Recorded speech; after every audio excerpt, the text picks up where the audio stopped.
Hello and welcome to the Jackcast, your Swansea City podcast. I'm Matt Barocco and I'm joined as ever by Stephen Carroll and Guto Llewellyn. Evening both. Evening.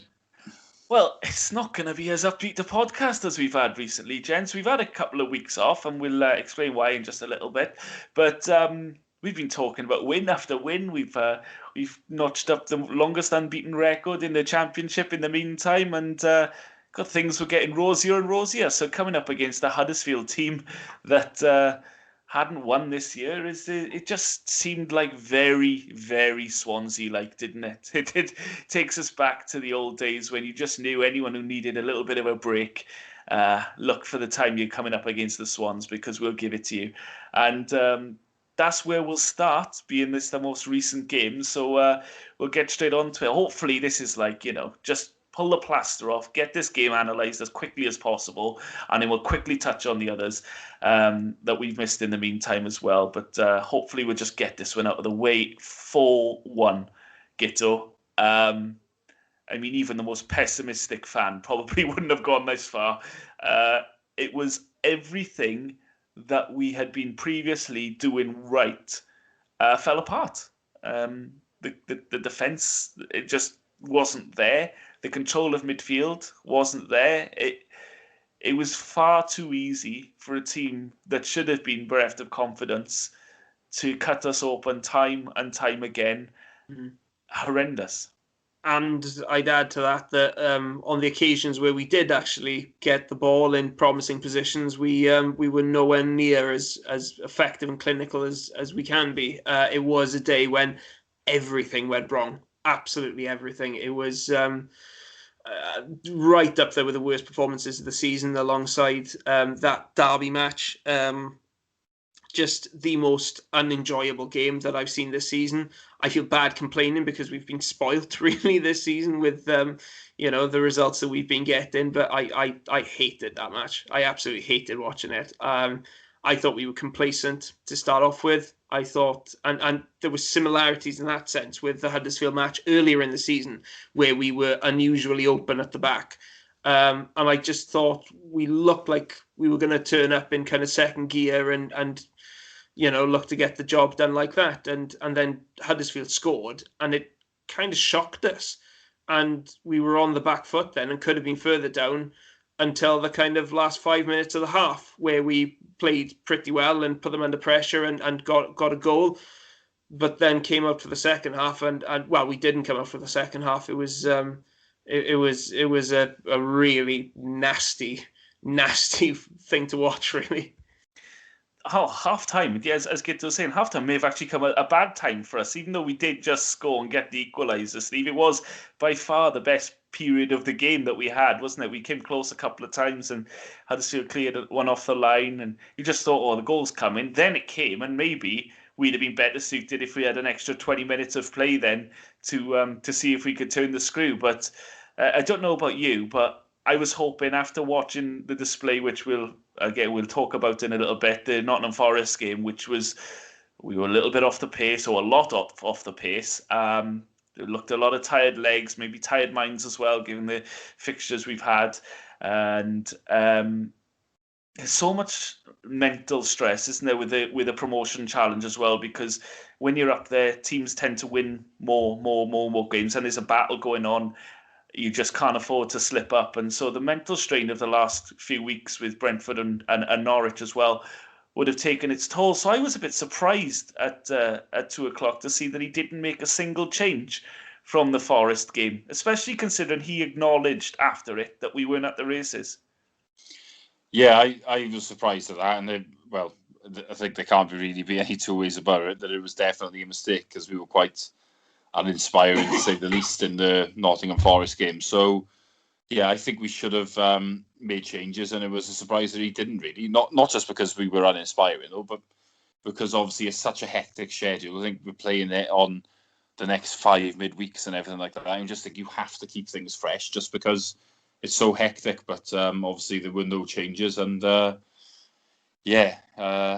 it didn't help, did it, to say the least. I mean, as you say, really, it was a poor first half.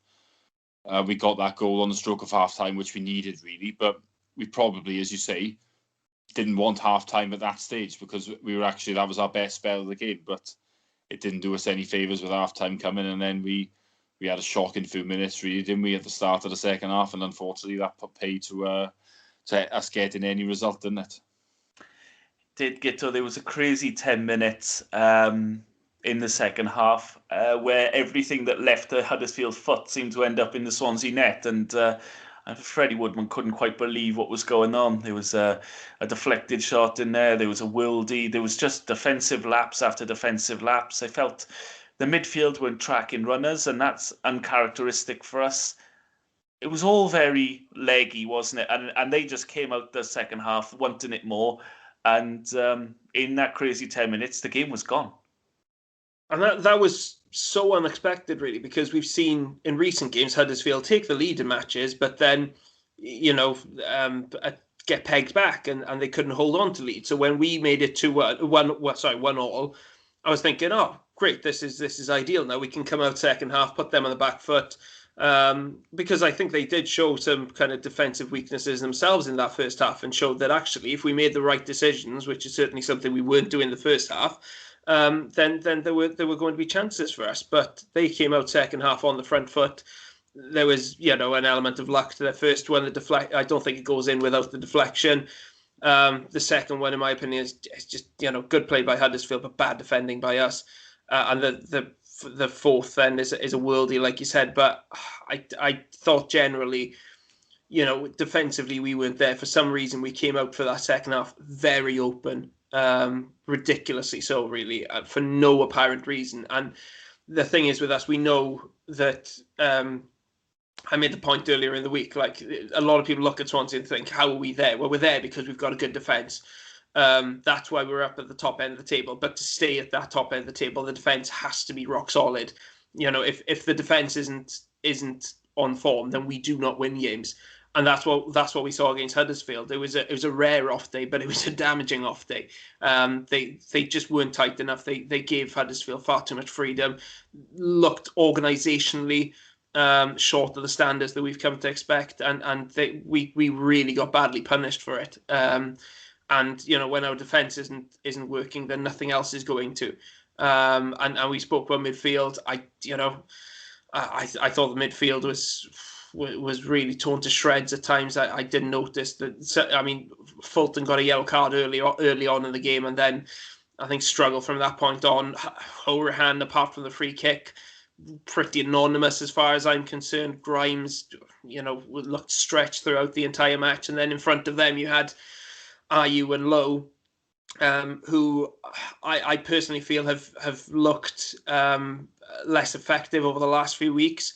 And on Saturday, I thought Lowe had his worst game of the season by quite some distance. He had none of the kind of energy and work rate that you'd usually see from him. And he was getting quite a lot of the ball in space and making the wrong decision every single time and making life easy for Huddersfield. It was just, as a complete performance, it was awful. And there isn't a single positive, I don't think, that we can take from that game. Every single player just had an off day, and a bit like the Derby match. And it was just one that we'd all love to forget, really.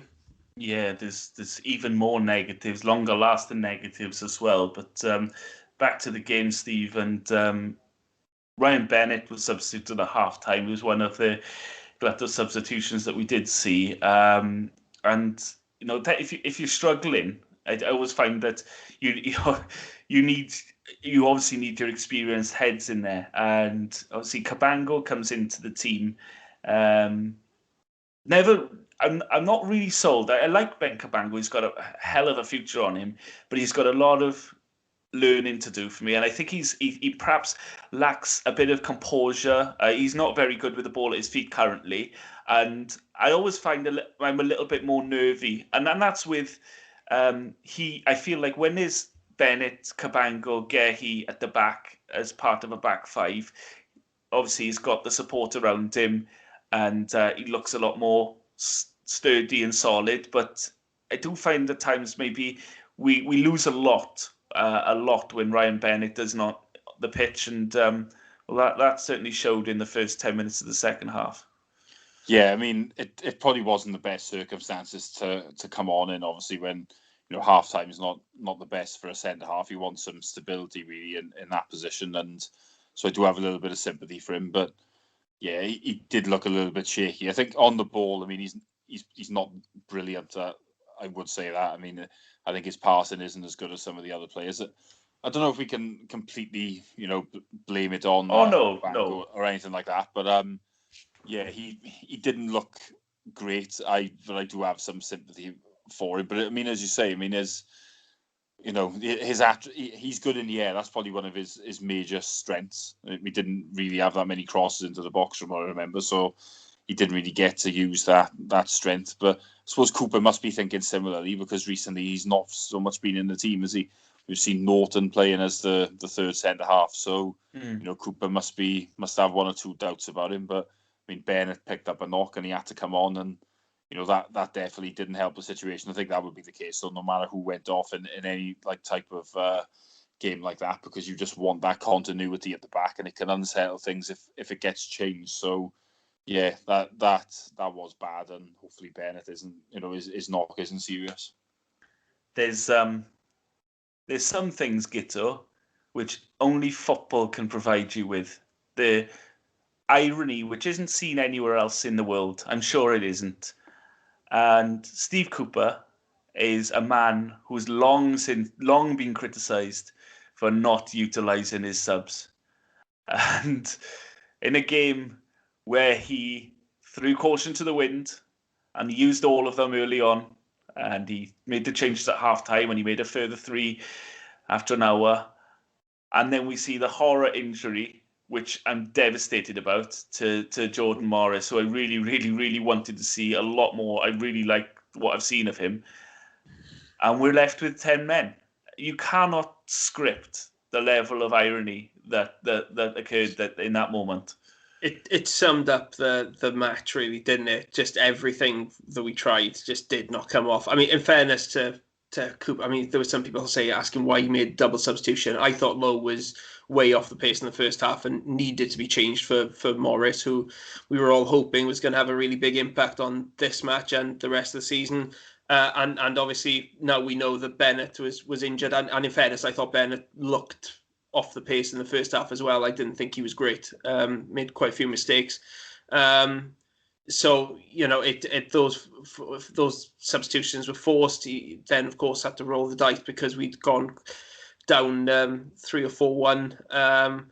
And obviously, you don't expect a player to sustain the kind of injury that Morris has. And I mean, we just send our best wishes to him and hope that he has a speedy recovery. But it didn't look good in any way, shape, or form. Instantly, when he went down, you thought, "Oh, this looks painful." And then you saw the replay, and it was quite obvious that he'd sustained a nasty injury.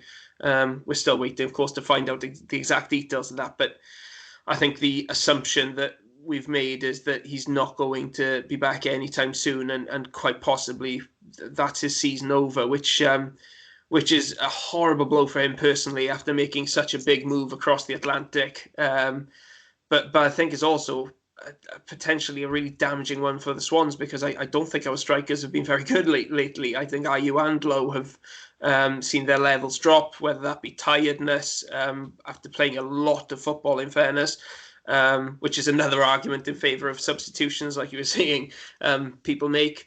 But I think it was really calling out for Jordan Morris to get a spell in the team and to add a bit of energy up front. And now that he's not available, we're kind of stuck with Ayew and Lowe while they're not really hitting top form. Or we go for somebody like Morgan Whittaker, who's still untested, really, and still very, very young to be taking on that kind of responsibility. So it's a horrible personal blow for him, but for the team as well. I think it's come at an awful time for us.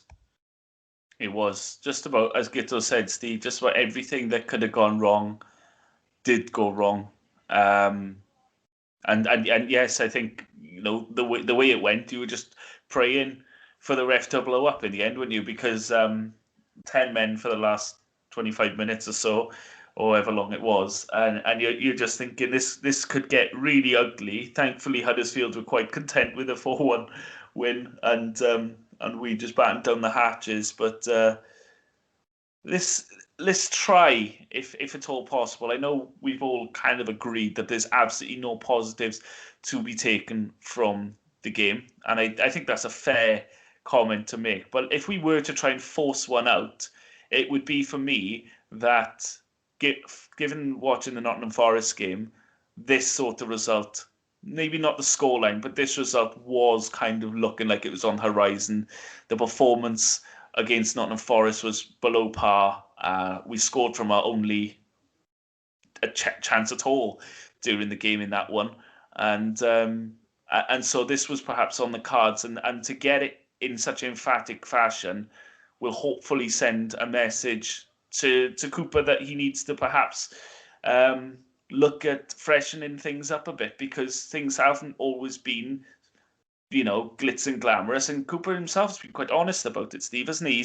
He said, that wasn't good enough. Yes, we'd like to do more with the ball. Yes, we'd like to do this. And we've got out of jail a few times. And this perhaps is a message that you've got a really good squad. We do obviously absolutely devastated about the loss of Jordan Morris, but we still do have a very good squad. And it is, with the fixtures piling up, we really do need to use it more than we have been. There's players in the wings that should be getting a game every other week, and they're not. Yeah, it's got to be a lesson to us, really, that he's not made that many changes this season. I mean, if you look up front, Lowe and you must have played pretty much every game, for example, and maybe the effects are starting to show. But and as you say, I mean, if we're being honest, even though we've been on a good run recently, I don't think we've been playing brilliantly. I mean, we've had a great habit of scoring against the run of play, I would say.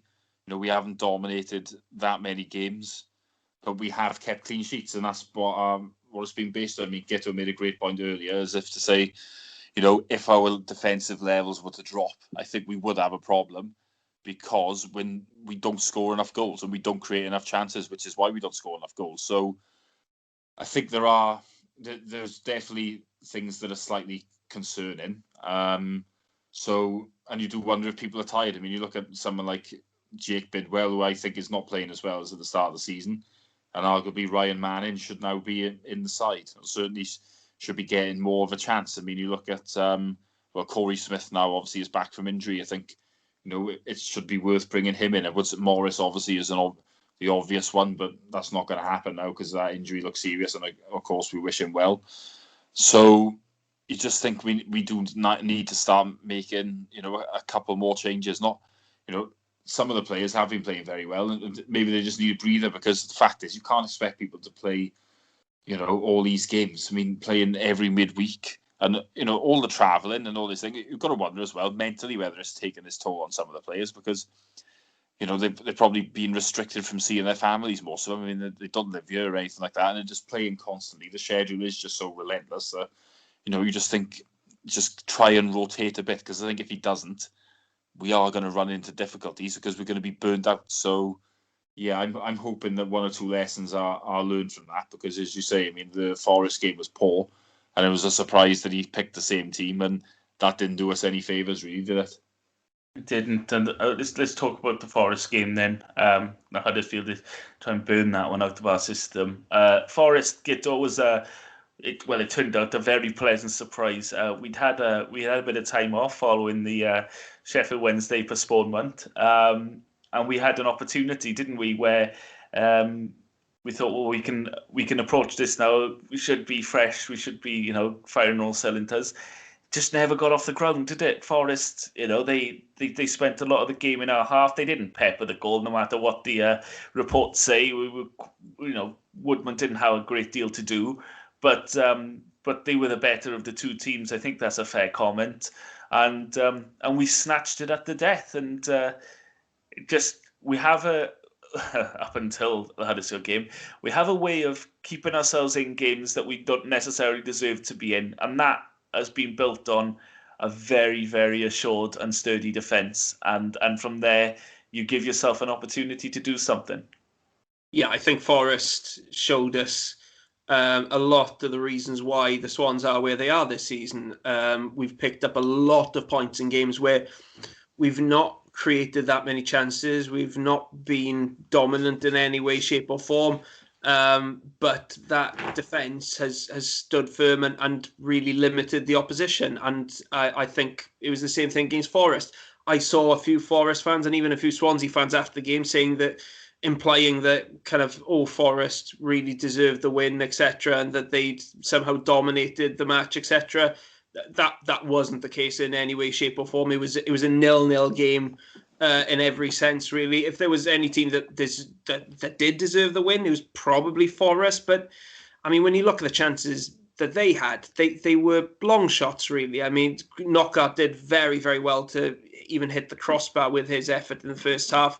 Unlucky, but it was a low percentage effort, really. And then second half, he had a header at the back post, which he was always going to do well to get in from that angle and that situation. And then a lot of people pointed the grab and shot, which went right across the face of goal. Well, he actually did very, very well to get it so close to the goal. But if that had gone in, it would have been a major mistake on our part. And if it had been just a couple of inches further to the right, which would have put it on target, it would have been straight at Woodman. So, those were the full extent of Forest chances. They did not create much either. Our defence had a reasonably straightforward game, I thought. And what we've seen from the Swans this season is that when the defence is on form, as it was against Nottingham Forest, you only need one good opportunity to win a game. And that's what happened. I mean, there was nothing created at all up until the final 5 minutes when a ball goes into the box and Connor Roberts arrives to head it in. And it's got us the 3 points. And I think a lot of Brentford fans were kind of looking at that and thinking, how have Swansea fluked this again? But it just goes to show the value of a good defence, because Brentford, I think, are now up to 1 clean sheet in the last 14 league games, which is an awful run, really. And while they're not kind of shipping goals for the most part in games, even if you're only conceding 1 goal in a game, that puts pressure on your attackers then to get at least 2 goals to win a match. And Brentford's attackers are fantastic, but they're going to struggle to score 2 goals every single game. So and we've seen over the last few games that they've not been able to sustain that kind of goal scoring form. And it shows the value of our defence, because it takes pressure off an attack, which doesn't always function for us.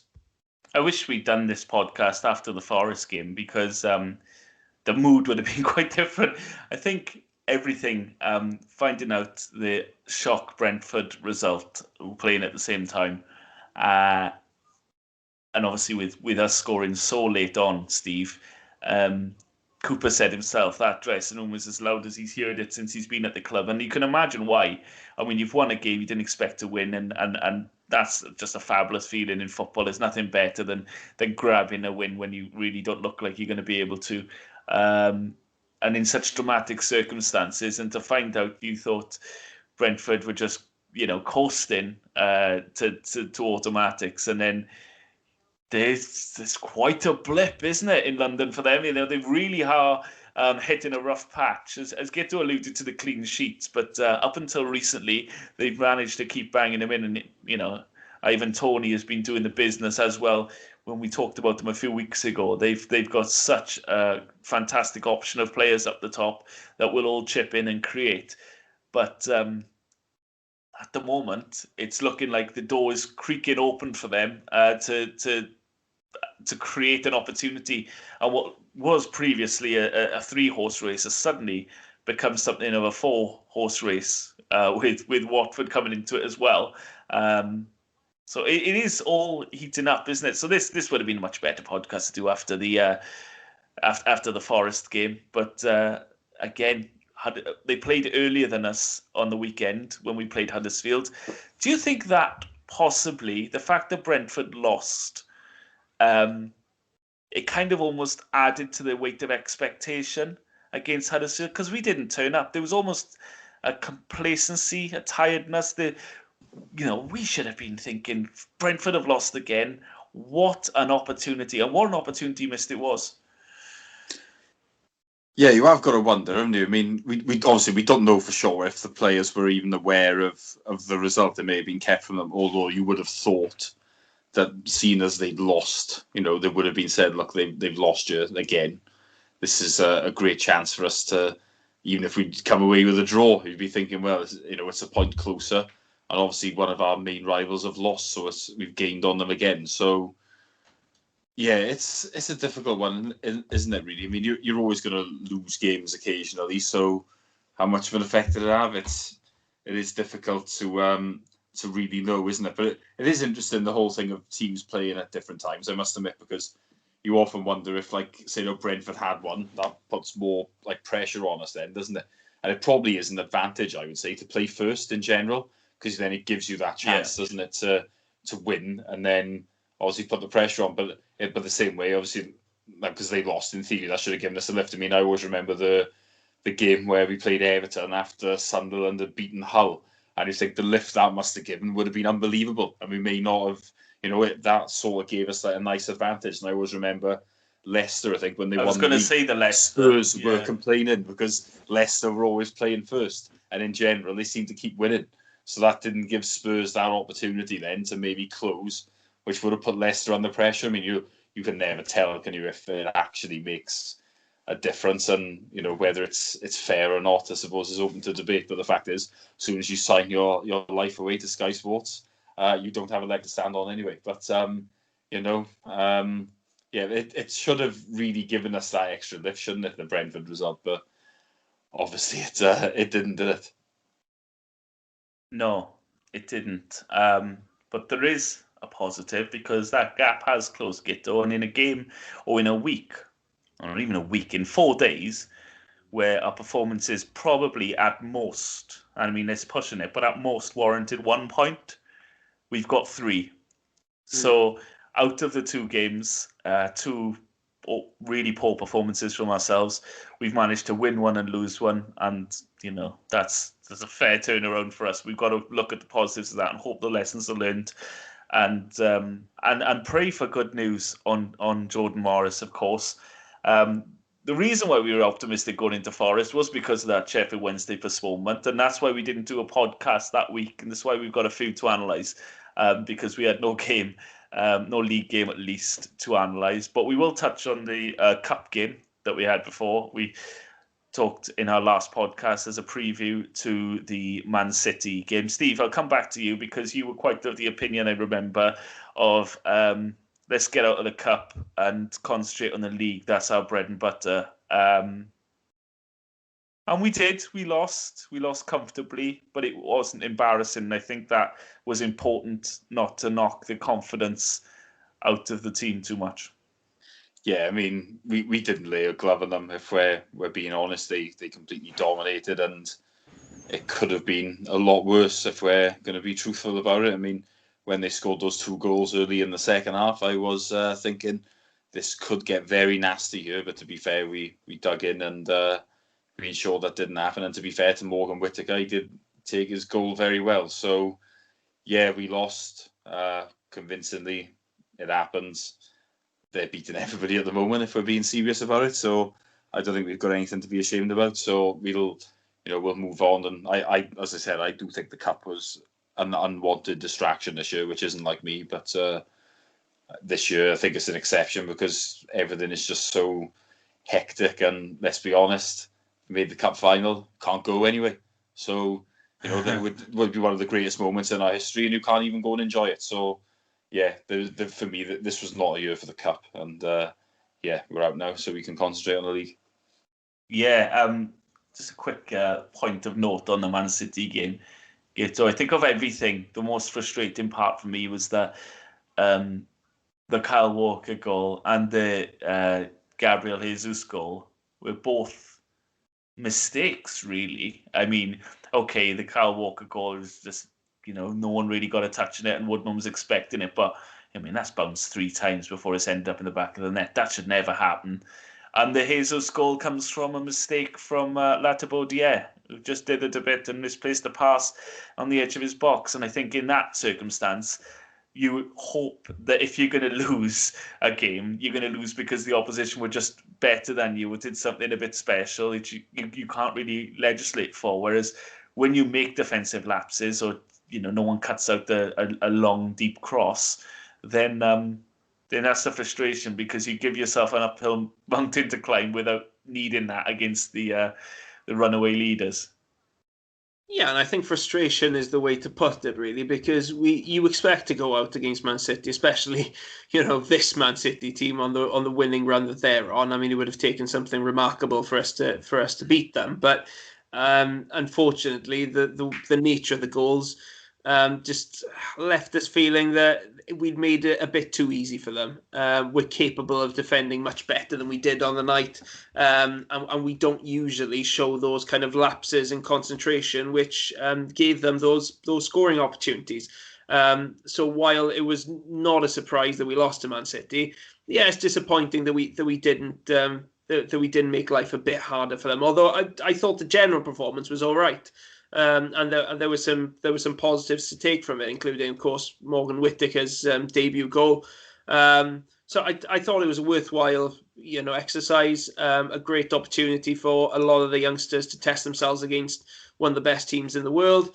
Yeah, just a shame that we couldn't make it that little bit more difficult for them on their route to the next round.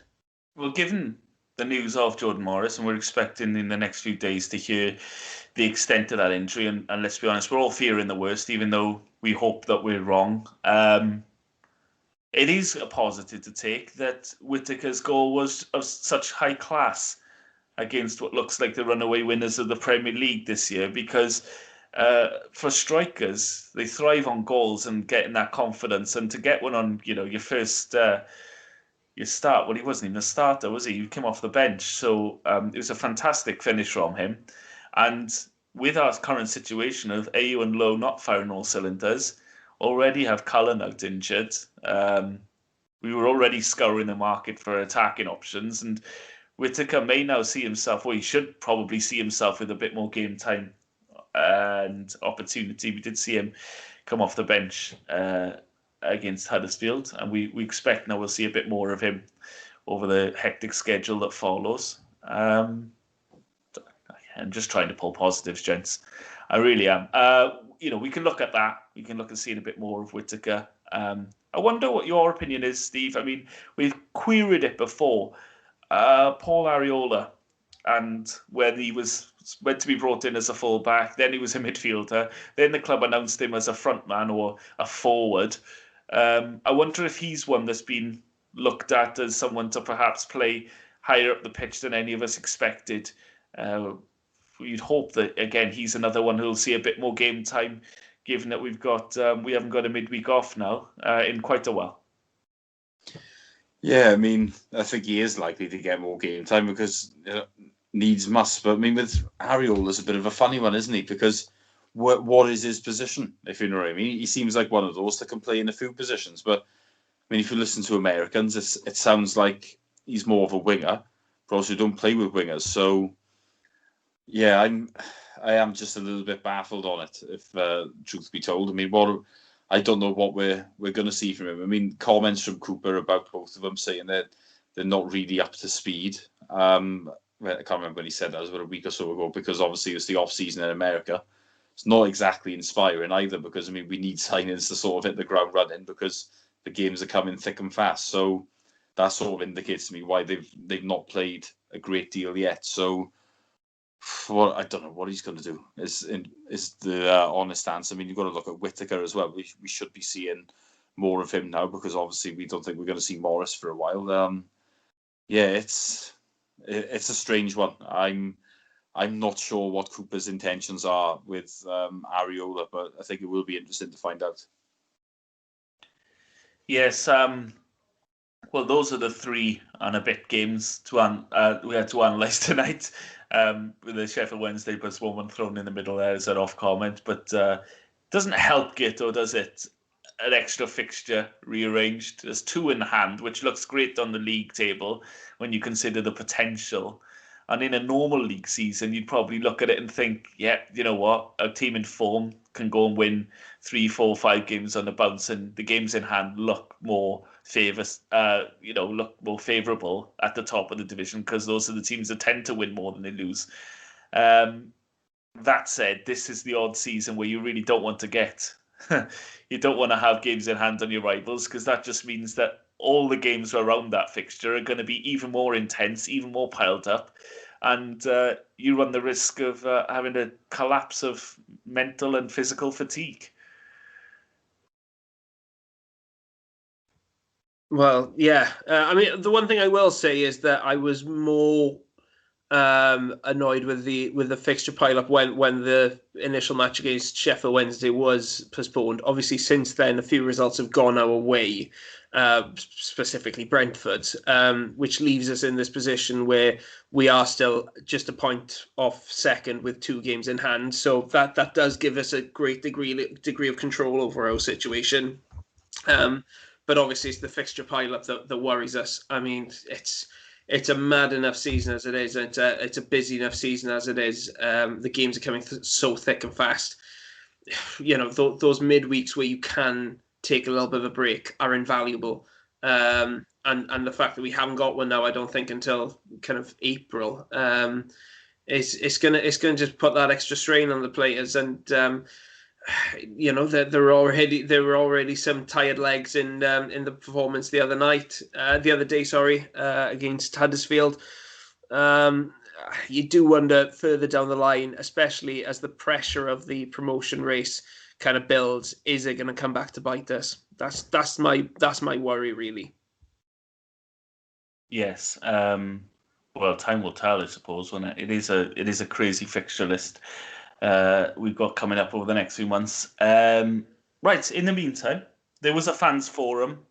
Steve, you dialed into it and give a running commentary on Twitter. I don't suppose there was many revelations that came out of it, but fill us in on what may be news to some who didn't follow that evening. Yeah, I mean, as you say, there wasn't. There was nothing especially groundbreaking. I don't think. One interesting thing was that Cooper admitted that he stumbled across obviously the current formation we're playing now because we had injuries at the time, which wasn't really a revelation that I was expecting, if I'm honest. So yeah, but to be fair, he didn't sugarcoat it or anything. He held his hands up and admitted that was the case, which I thought was quite a brave move. The academy, I suppose, is quite a big talking point.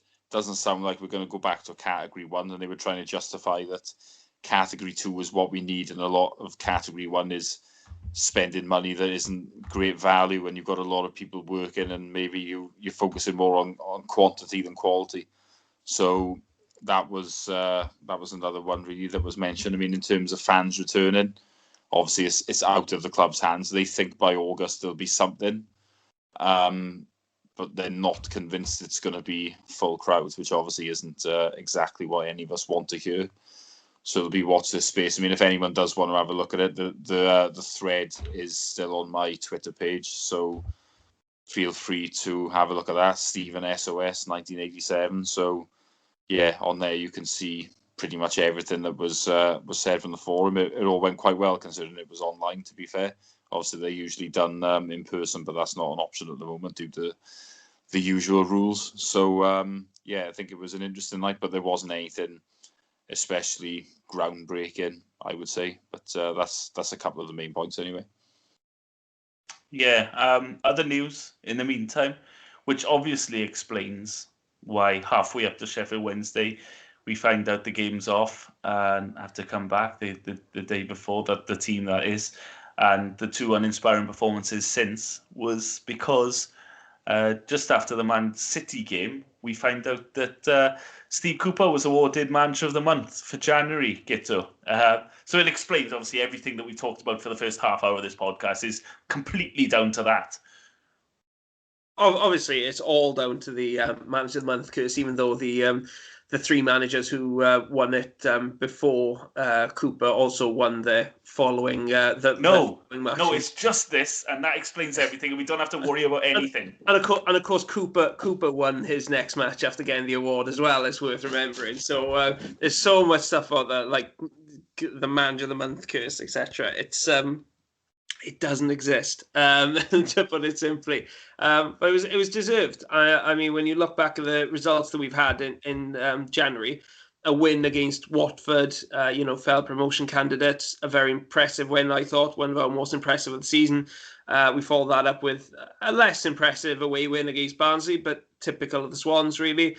We got a draw against Brentford, which was a good result, despite it not being a good performance, and then finished off the month with a really solid 3-1 away win against an informed Rotherham. So it was a great month for us in January. I think we picked up as many points as any other team in the division, and of course had to face two of our promotion candidates in that time. So I think Cooper was the obvious choice for the award. Yeah. I still think Guto is going to be easy there. I think we'll be fine now. Once we've lost, we've got it out of the way. That's the curse. It is a curse, Steve. Let's let it be. Right, another thing which you talked about pre-recording, actually, which I didn't say we were going to chuck in, but we'll chuck it in anyway because it's interesting. Steve, you read the updated expected goals chart, which I think it was you that said you'd seen it, hadn't you? For the division. It's not updated from yesterday, but it is. Well, it's going to look worse, but yeah. But yeah, it probably is going to look worse, but it looks bad enough now. Yeah. I mean, it's not going to be, again, it's not going to be groundbreaking for Swans fans. We know our style of play means that we do what we need to do. We know we've got a sturdy defence, so one goal tends to do it for us.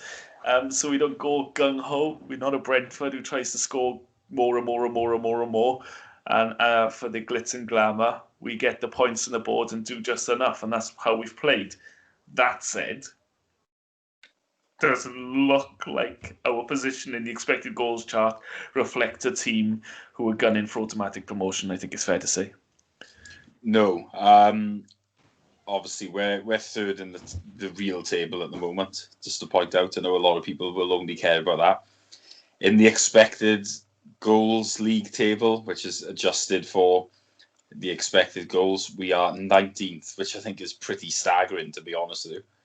That's very low. It sort of indicates that we don't obviously create much, and obviously we're probably very clinical in front of goal, and obviously we're keeping clean sheets, which there probably isn't a lot of truth in that, I would say. So yeah, I mean, you can look at variables with it. I mean, stuff like, obviously, if you score and you're in front, you're not going to go for it so much. So obviously, maybe your expected goals won't be so high. But I do have to think that there is something in it, at least, because we can't be third but 19th in that.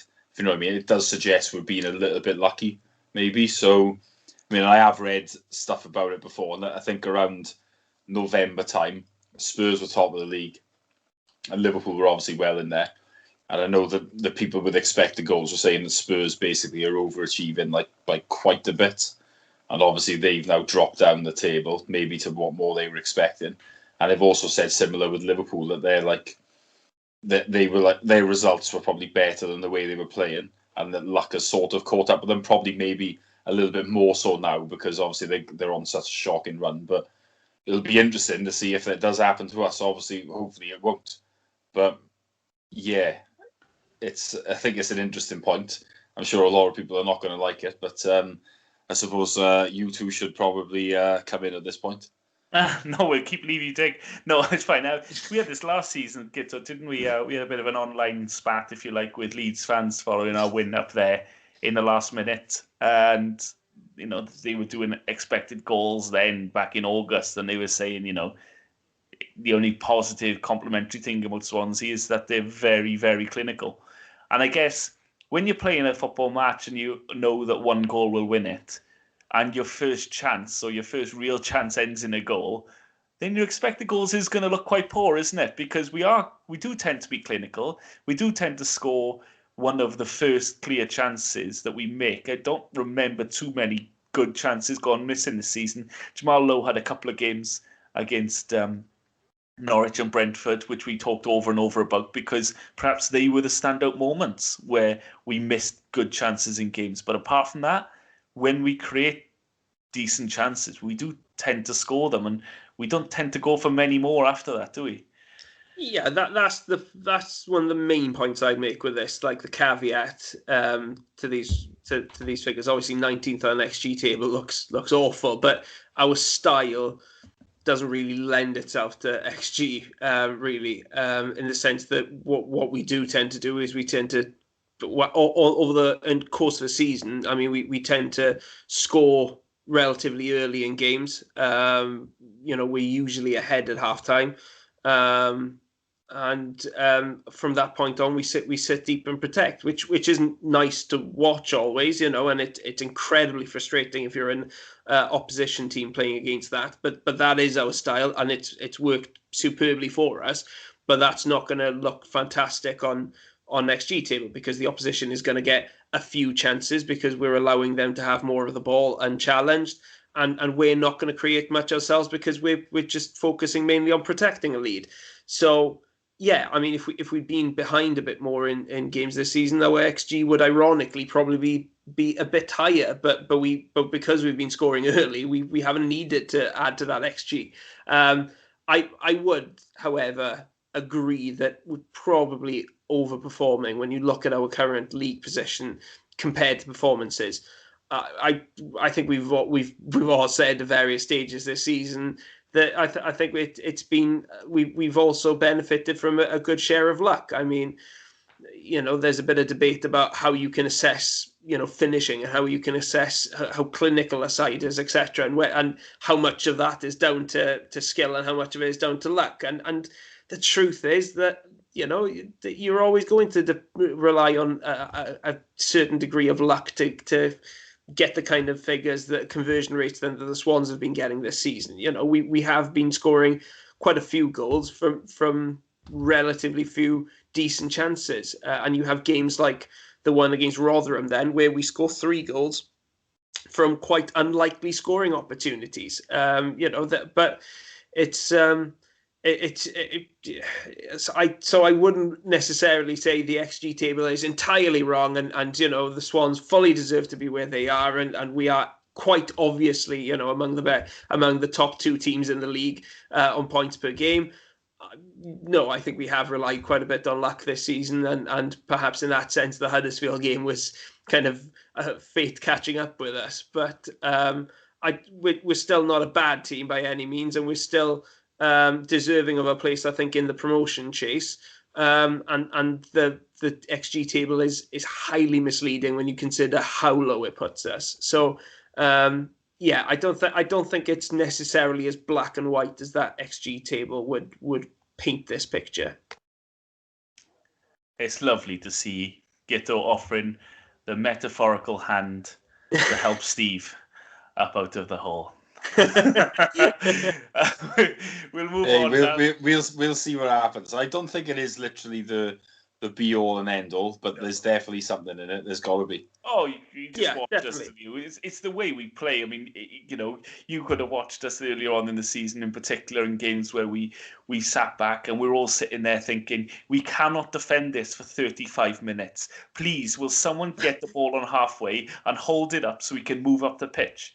And we go getting frustrated watching it, thinking we cannot now put backs to the wall. It's barely an hour on the clock, and yet we did, and we have many times seen out the result. And we're all going there thinking, well, that's why I'm sat on my sofa at home and not in a dugout. But there is a fortune element to it. Do you know what the irony is? Like, it's in front of me. I've got the XG table, and it also gives you the XG breakdown for each game. Do you know our highest XG at home was the only game we've lost against Huddersfield? Yeah, we played well in that game. That lends a lot into what Guto said about being behind and having to create. Yeah, I mean, because in that game they scored 2 goals very much against the run of play. That left us chasing a match which actually we had much the better of. It was a very different game to the one we played at the John Smith Stadium this weekend. We were actually.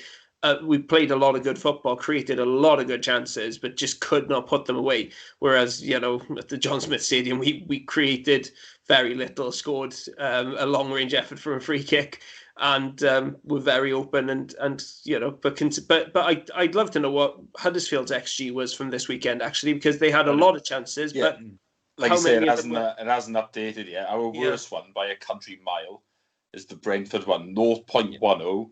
And theirs was 2.88. So that really does tell you that it was complete daylight robbery. Yeah, it really was that game. And anybody who watched that game would accept that. But I mean, when it comes to XG, I think even like its most like ardent supporters would admit it's not like without its faults. There are always going to be situations which don't fit in with the metric, etc.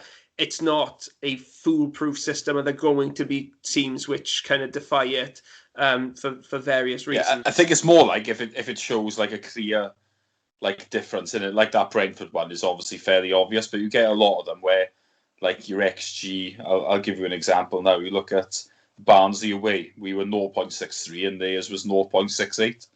So obviously there's not like a massive difference there, is it? No, there's barely anything in it, and that's the way a lot of our games have been this season. I think is just there's not really been much in it really, but we've just had that little extra quality in front of goal and possibly that little bit of extra luck that's seen the ball go into the back of the net. And that's happened quite a lot compared to your usual season. And you do look back at previous seasons and you think, man, if we had that kind of luck back then, who knows what could have happened? Yeah, but definitely the biggest robbery we've pulled, I would say, based on XG, is the Rotherham away game where it says 0.48 to their 1.21, which sort of indicates that our finishing on the day was pretty special, which it was, wasn't it? And again, we were up reasonably early in that game and then sat back and defended until they scored a goal which gave us a kick up the backside, and we went straight up the other end and scored. Again, XG does not really account for that kind of situation, when if you take XG as some kind of measure of who deserves to win a game based on that kind of stuff. So I think with it as well, Guto, the way technology has gone now, and everyone's an analyst and everyone's a statistician.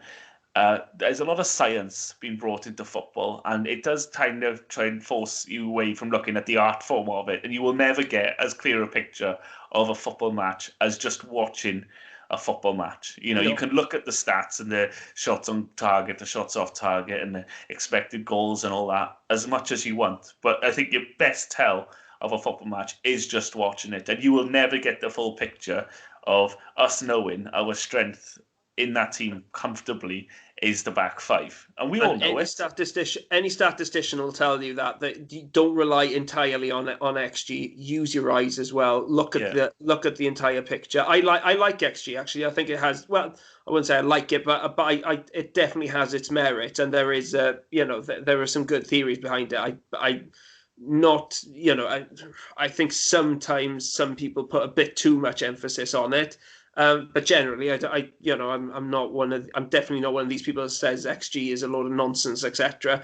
It definitely has its merits, but I do think the Swans this season show that actually football is less kind of easy to determine through the stats and the data than, say, American football or baseball. And certainly, the American sports are much more, strictly aligned to the data than football is. And even something like rugby, rugby, very rarely do the stats not tally up with the result in a rugby match. Whereas in football, it happens quite a lot when you look at it over the course of an entire season.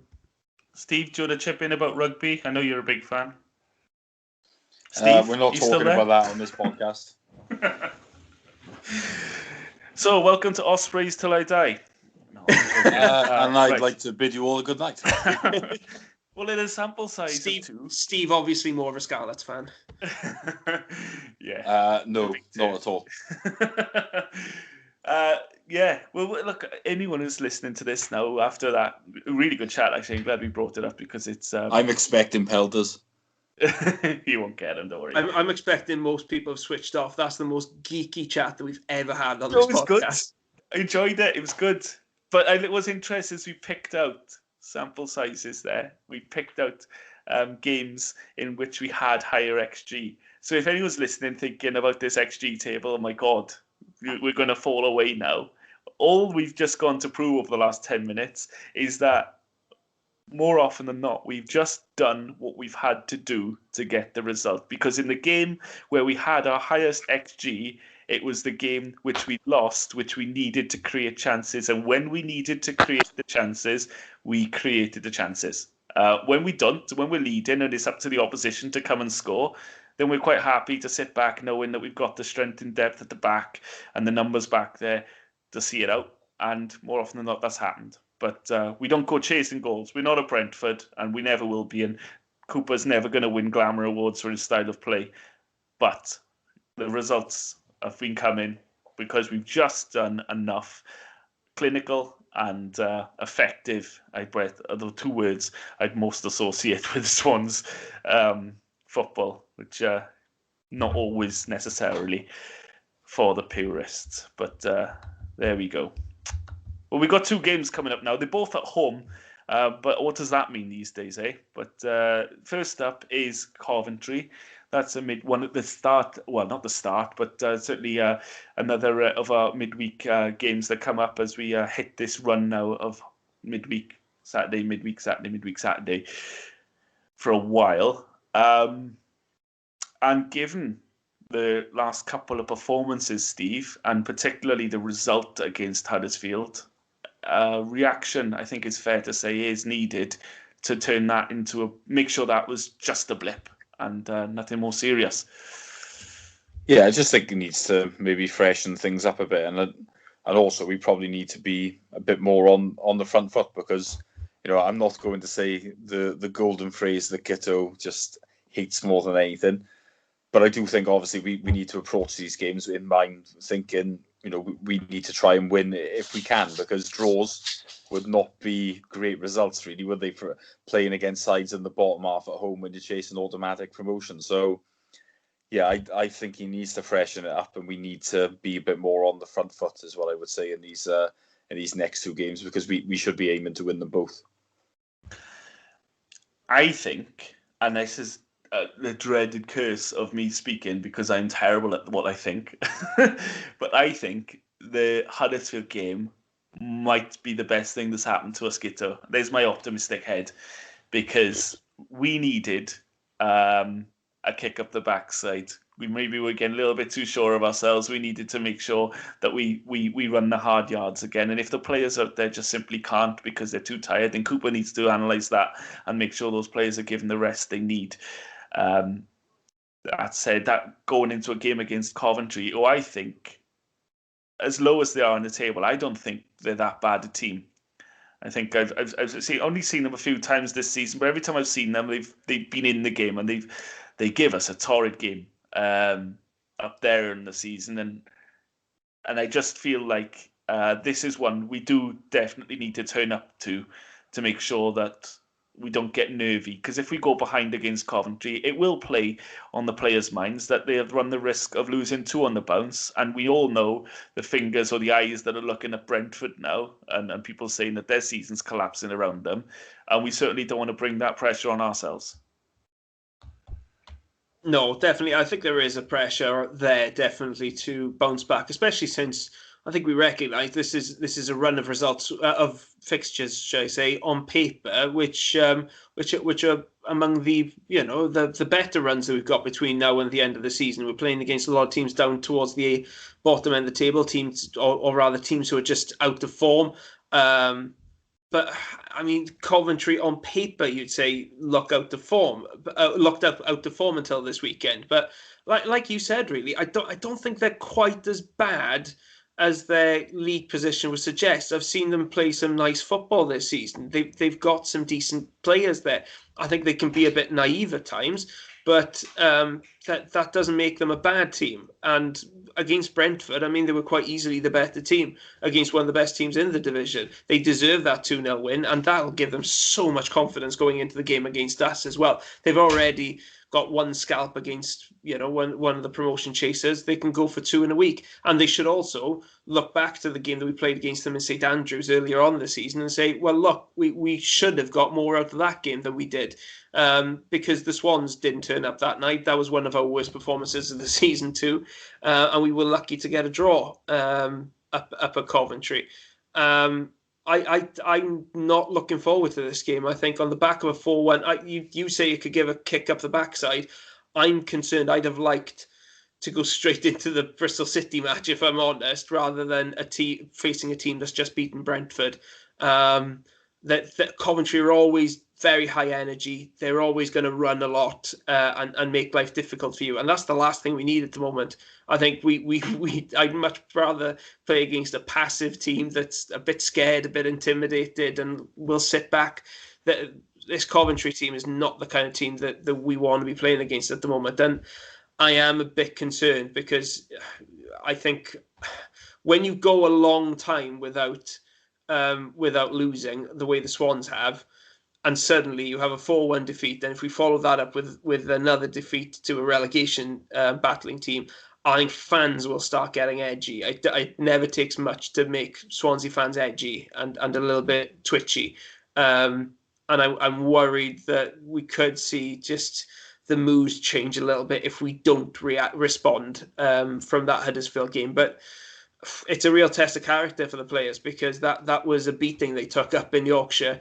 And it really, that kind of thing is going to leave its mark. So it's a real test of character for this side now to see if they can respond and put in a much more convincing performance against Coventry. Yeah, Steve, Guto mentioned wanting to play Bristol City. It may not actually be a good time to play them at all now, but we'll come on to that shortly. And the Coventry game now, it is a fixture which you think we can win, but at the same time, we should win if we're serious about the promotion credential. Again, let's chuck my positivity hat on. It's very unusual for me to be this positive, so let's just bask in it and say that if Coventry approach this game thinking we know how to beat a top team now because we just beaten Brentford on the weekend, they're going to be in for a shock, because we couldn't be more unlike Brentford if we tried. We're very much the opposite side of the spectrum, aren't we? Yeah, we are. So Coventry will be coming here with a reasonable amount of confidence at us all, having had a very good win over Brentford. So probably not necessarily the best time to play them, but I mean they're in their league position for a reason, even though the XG puts them above us. I had to get that in there. He will keep digging, won't he? They're only above us, but interestingly, they're 2 above us, and Bristol City are 1 above us. Just in case anyone was wondering. But I think this is one of the biggest games of the season for us, actually, because we've had this defeat. It's going to be interesting to see how we bounce back, really. So, and how the manager decides to approach it. It's going to be an interesting one this week to see how we get on. I mean, are we going to bounce back, especially, and get 4 to 6 points, or are we gonna wobble slightly and make everyone, panic? So, yeah, I think this is a big week for us. I'm hoping we're gonna do the former. Is there an expected conceded goals? Is that a thing? Do they do that, or is it just scores? Yeah, there is. Why you want to know, do you? Yeah, I'm interested now. Now that we're sticking on this theme of whether we should be where we are. Well, it's not updated from the other day, is it? So, but it says we should have conceded 28 goals, and obviously before Saturday we'd conceded 15. Thing is, 15. In fact, 28 is still very low for. Sorry, yeah, 15. Sorry. Expected conceded goals. That's still, the mark of a very good. And it says we should have scored. What does it say there for the goals scored? 2. No, I think it says we should have scored about 20. We should have scored 28 as well, that's low, isn't it? Yeah, that's very low. So we should have scored and conceded 28 goals. Yeah, the defense is the big difference, really, rather than attack, isn't it?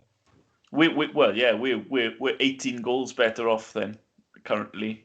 Yeah, because it says we should have 30 points, and obviously we have 56.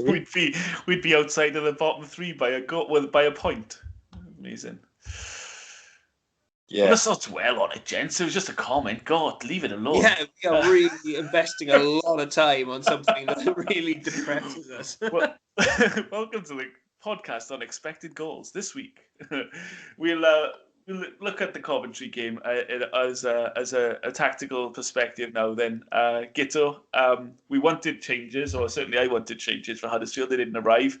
Surely now Cooper's going to look at it and think, right, I need to look at one or two players who haven't been performing the last couple of weeks. We've got away with it up until now. Would you make changes? And if so, what sort of personnel changes would you make? You'd have to. I mean, so one change is obviously forced with Bennett going out. So you'd imagine Cabango comes in there. I'd be tempted to play Latibaudiere as well. I think he's, he's a good little footballer. I don't think he's ever let us down when he's played, and I think he should have played a bit more this season. I think Bidwell definitely needs a rest. I've thought that for quite some time. He just doesn't look like the same player he was at the start of the season. He's still doing a decent job, but I think Manning could give us a lot more energy on that wing than he can provide. Midfield could do with freshening up, maybe dropping Fulton for Smith. I think we still need to keep Horahan in the team for his set-piece deliveries. And unfortunately, I would have loved to have given Jordan Morris a start ahead of either of Ayew or Lowe. Take your pick out of those two. But unfortunately, that's not likely to be a possibility. And I don't think we're, unless he pulls a rabbit out the hat, I think the only other option is Whittaker, and I don't really see him starting the game just quite yet. So I think we're going to be stuck with those two. But yeah, I think Bennett's injury is probably going to force a change at centre-back. Bidwell needs to be changed as well. And then a matter of bringing Smith in for Fulton. I think those will be the changes for Coventry. I can't believe we've just spent a good portion of this podcast talking about how good a defence is and Guto's ripping it up for a game. I do get what you're saying. It's enforced to a certain extent. He wants to drop Woodman now. He thinks Ben Hamer is the man forward. No, I'm only joking. I do see what you're saying. I do think is Bennett definitely out for the game against Coventry? I don't think he's definitely out, but I think that's the hint. Yeah, you'd expect so, wouldn't you, if he couldn't finish the game? And in fairness, I'd be tempted to give him a rest anyway. I didn't think he was great against Huddersfield. So, Coventry have got some mobile attacking players as well. So maybe worth bringing in some younger, fresher legs, because we've seen with Bennett, as soon as somebody goes past him, he doesn't even try to catch up with them. He just love it. Down. What a cynical player. No nonsense at all. Just, I'm not going to catch you. Just get down on the floor. Ref, get your cards, because I'm about to take this player out. I can't be bothered to chase, so I'm just going to pull him to the floor, 35 yards from goal. He takes a booking. I haven't seen a player in a long time who's just got such a no-nonsense approach. Doesn't appeal it, doesn't worry. He just goes, yeah, go on, I'll take the yellow. I don't know. I just love Ryan Bennett. I think he's a great addition. So it'd be interesting to see how it plays out. Pressure on Mark Gehee. What's your back five look like then? You put Latibaudiere full back? Or would you play Manning instead of? I'd be tempted to play Latibaudiere instead of Norton. That leaves you a very young centre back trio then of Gay, Cabango, and Latibaudiere. But I'd be tempted to go for that. I think it's I think they're still three very, very good centre backs who do a good job for us, in my opinion. Yeah. It's where the Cooper risks changing two of his three centre backs in one go, whether he just wants to dip one in. It's unlikely. I don't think Latibaudiere is going to start, but just if I was in charge. But in fairness, Cooper's got, I've said a lot this season that I'd like to see him make more changes than he has, and for the most part, Cooper's results show that he's got, that his judgment's been right. Yeah. Steve, before what I was discussing with you guys before we started recording is the need to regain control in midfield. We didn't have it against Forest. We didn't have it against Huddersfield. We were very passive in both those games, where a lot of the time was spent in our half. We weren't pushing ourselves on the opposition at all. Didn't see much of the ball in either game.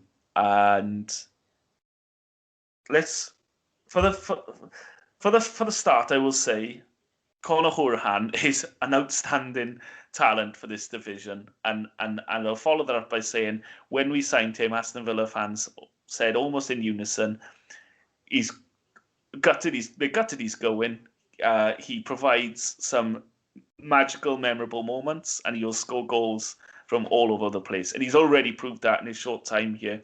But they also said perhaps he wasn't quite up to the wasn't involved enough in the Premier League to justify playing, so it was the right decision to make. And I do feel perhaps we're seeing a little bit of that as well, that he's not necessarily involved in the general play as much as when we were seeing Smith, Fulton and Grimes as the midfield three.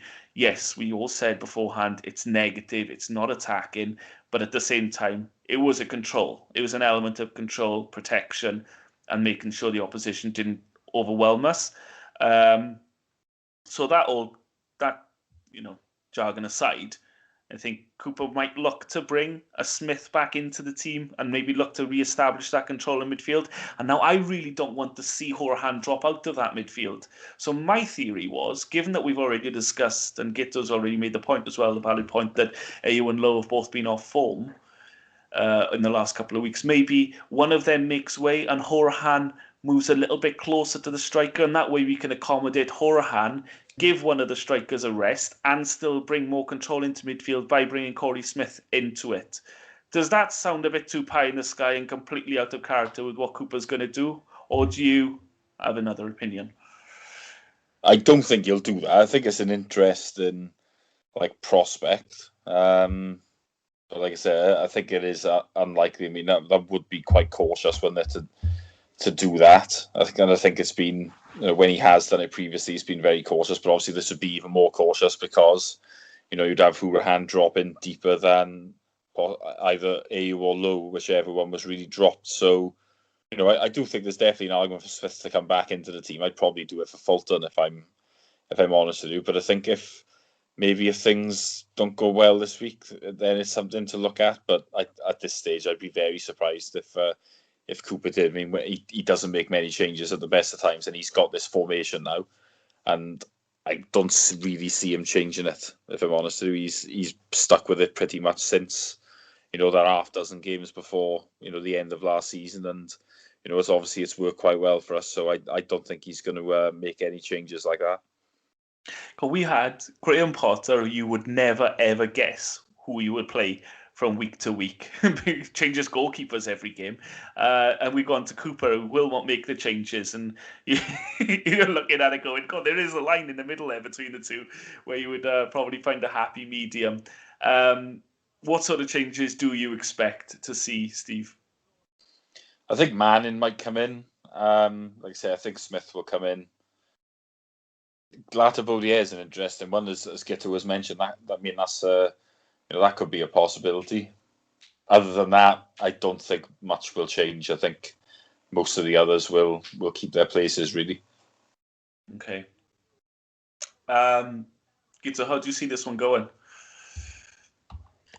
I don't think it's going to be an easy match for us by any means, and I think we're going to get a 1-1 draw, which would, I'm hoping, kind of settle things down after Huddersfield, although I'm sure a lot of fans would still not be happy with that. But, I mean, Coventry have just beaten Brentford. They're going to come down here full of confidence.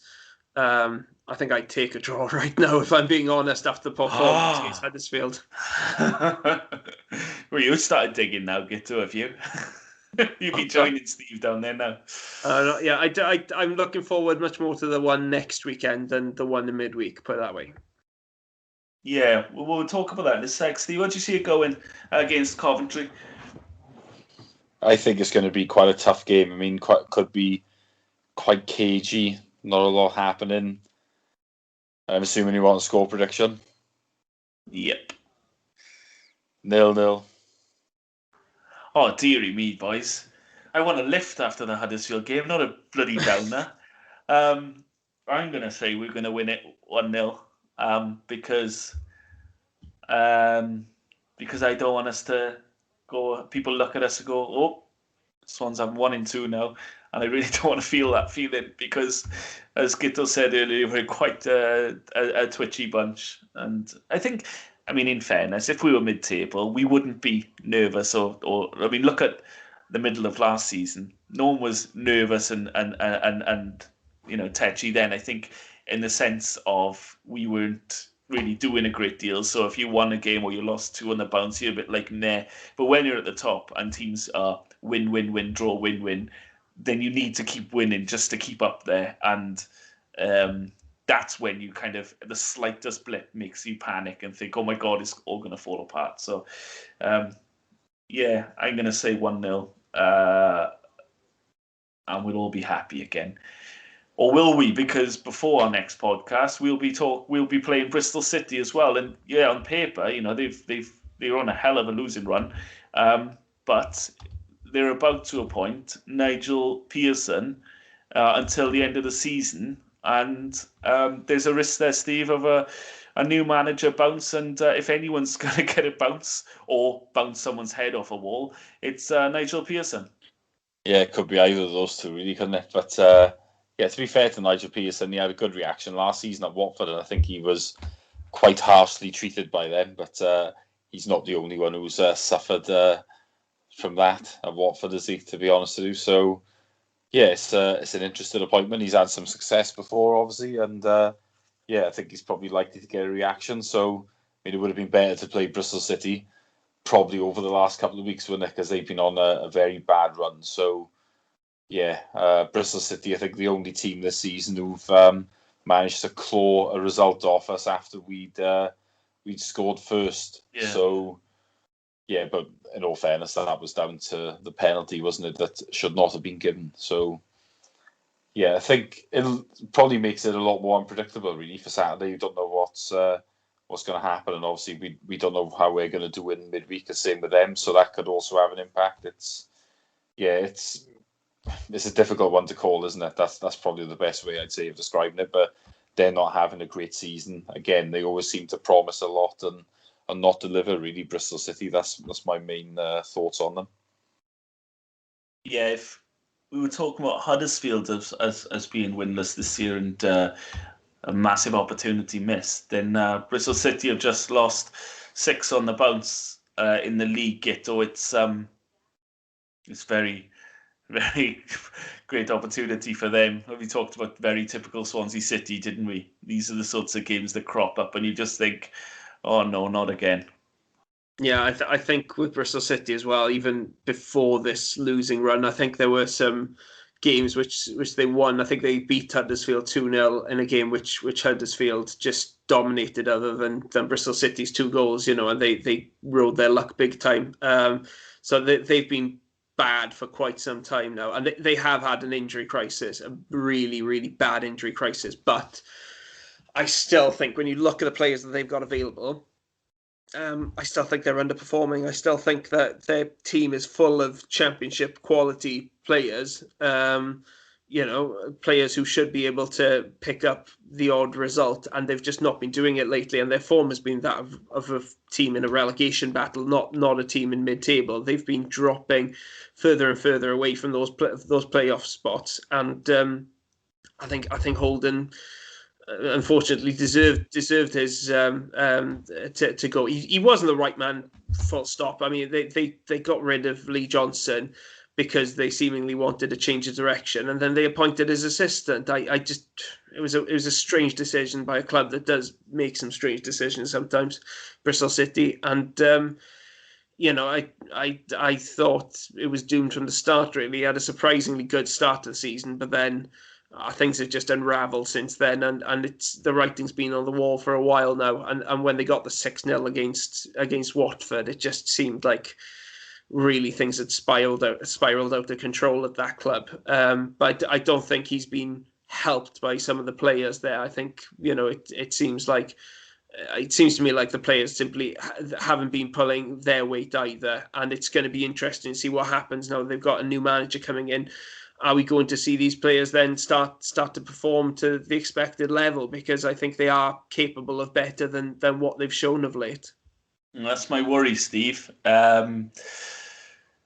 We got the Coventry game to come and go first, and I guess the threat of a Bristol City mini revival under Nigel Pearson or whatever it may turn out to be, or if anything, um, my feelings towards that hinge on the Coventry game really, because if we manage to beat Coventry, all is well, and we'll be back to feeling like, yeah, it was just a blip against Huddersfield. But if we don't, if we lose against Coventry and we come up against a resurgent Bristol City, then then it is real pressure, isn't it? Yeah, it probably is. We can't look at it another way. If we were to, and not beat Coventry, we'd all be looking at that Bristol City game then, wouldn't we? As one we'd. Did he say must win? No, Did he must win? Was there a ruffle? I wasn't going to go that far, but I mean, if you have 2 home games in a week and you're going for promotion and you don't win either of them, you are going to be frustrated and slightly concerned. I think that's that's definitely a fair way of putting it. I mean, they're not must win because there's a long way to go yet, and I think there's plenty of twists and turns to come. Really, nobody would have said that Brentford would lose 3 in a row. I know that much, so that's how you have to look at it. But I mean, when you do have these 2 home games, you've got to be thinking 4 to 6 points, as I said earlier, as being what we're aiming for, really. So it's as I said, I do think a lot of the Bristol City game really does hinge on what's going to happen in the week. It does feel more unpredictable at the moment in terms of how we're going to get on. So when you come to ask for a score prediction, I have no idea what I'm going to go for, to be honest. Before I do, Guto, a fans account, or I think it might have been a fans podcast account of Brentford called the Coventry game a must-win. I know you're aware of it because we were talking about it. They lost. What does that mean for Brentford? I know, that's really unfortunate for Brentford, isn't it? Because we know what happens when you don't win a must-win game. I mean, the season ends for a start. I mean, their season's ended now. I mean, I don't know if it was must-win in terms of their automatic promotion hopes or playoff hopes. I mean, we'll find out over the next few weeks, I guess. But they've had to sell their new stadium. It's all gone. Everything. So it's the risk of losing a must-win game, I may add. Stop calling games must-win, people. I mean, like, seriously, it's just you're putting way too much emphasis on one game in a 46-game season. It's just like, it's stupid. It's absolutely stupid. I know you're saying it metaphorically. I know all that, but it's overused. And it puts needless pressure on single games, and it just makes everybody, myself included, very, very angry when it goes wrong. It makes you nervous, doesn't it? When you call something must-win, you've added unnecessary pressure. But it does leave them, Guto, in the precarious position of second. I know, second place, but I mean, they're gonna be worried.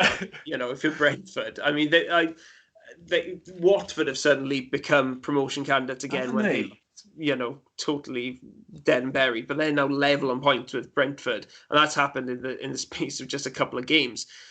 We're just a point behind Brentford with 2 games in hand. I mean, if you were a Brentford fan, I mean, the one saving grace for Brentford is the 3 other top 6 clubs lost this weekend, ourselves included, which just gave them a little bit of help and maybe took a little bit of the pressure off of them. But let's face it, you're going to be worried if you're Brentford right now because they have a habit of bottling games. I was listening actually to an interview yesterday with James Coppinger, who is obviously a veteran Doncaster Rovers players, and the interview reminded me of one of their more famous bottle jobs when they were planning to go up from League One, and they were facing Doncaster on the final day of the season at Griffin Park, and Brentford had a penalty which would have sealed promotion for them into the Championship, which was somewhere back then they had not been for quite some time,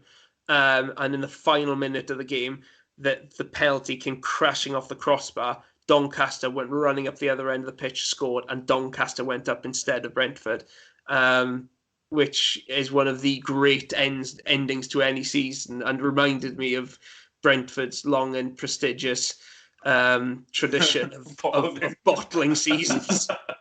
So Oh, Brentford. I don't I don't want to overstate it because they're a good team. They've got some fantastic players. This is in my opinion a blip. I think they will bounce back.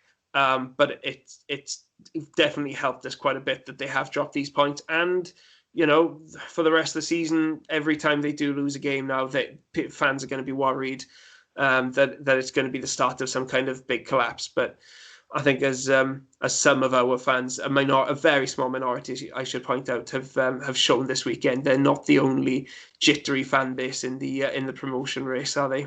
I'll put my hypocrisy hat on now, given the praise I've been piling on them before this recent run of form, and I still think pound for pound they're certainly one of the best teams in the division by some distance.